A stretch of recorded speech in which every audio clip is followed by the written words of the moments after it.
Hey guys, so this is Unit 7, Video 2 on angular quantities and rotational motion. Okay.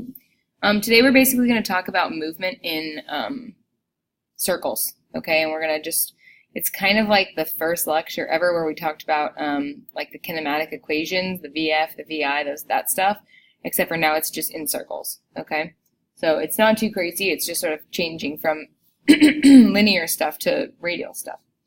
All right, so the first thing we need to do is just kind of set up radians versus radius. And I need to, explain how we can kind of convert between these quantities. And then when we do the examples, I think you'll find that they're not too difficult. All right, so the length of the radius, okay, is the essential connection between linear and angular quantities on any circle. The radius is the connection, all right? The radius, when stretched out around the outside of the circle, so if you took the radius of this circle, okay, and you took it and you stretched it out on the outside, like around the arc length, the radius of any circle is equal to 1 radian of that circle, okay? 1 radian of that circle. There are always 6.28 radians around any circle, so you can make the circle bigger, you can make the circle smaller. The radius, when stretched out around the outside, will equal 1 radian. 6.28 of those make up 1 full circle, no matter how big the circle is. Mathematically, this is written as 1 radius equals 1 radian, okay? But that can be hard to understand. It's often easier to visualize 1 radian as 57.3 degrees. So this is 57.3 degrees. Remember, a whole circle is 360 degrees, all right? Some equations and conversions that you're going to need. So we know 1 radian equals 57.3 degrees. Sorry, write that. 57.3 degrees, okay. 1 rotation, so 1 full circle, we say is the same as 1 revolution, okay, which is equal to 2 pi radians, which is equal to 6.28 radians. I'm just giving you all these conversions, which is equal to 360 degrees. Okay, and those are the ones you really will need, all right? All right, let's do a quick example here. A wheel with a diameter of 4 meters, so diameter doesn't help us. We want radius. Radius with a circle of a diameter of 4, the radius would be 2. Okay, so write down the radius, not the diameter. Rolls along the ground, calculate the linear distance, so how far does it travel in a line, okay, that the wheel would roll for the following angular displacement. So if it's rolling, right, you can imagine a wheel, and it's rolling along and along and along. We want to know how far does it travel in the linear distance, okay? So we're just going to basically convert radians to meters, linear distance, all right? Now the key is that 1 radian equals 1 radius, and the radius is 2 meters. So our key conversion here is that 1 radian equals 2 meters for this problem, okay? So for 250 radians, I know that 1 radian equals 2 meters, so I'm just going to do some conversion here. I'm going to multiply by 2 and get 500 meters. Okay. 250 degrees, I'm going to get that into radians first. So I'm going to go 360 degrees is equal to 6.28 radians. All right, 360 degrees, 6.28 radians. So that gives me 4.36 radians. And then now that I'm in radians, I can multiply, so 4.36 radians with 1 radian equaling 2 meters says that I now have 8.72 meters. Okay, this is just dimensional analysis, all right? And then the last one, 250 rotations.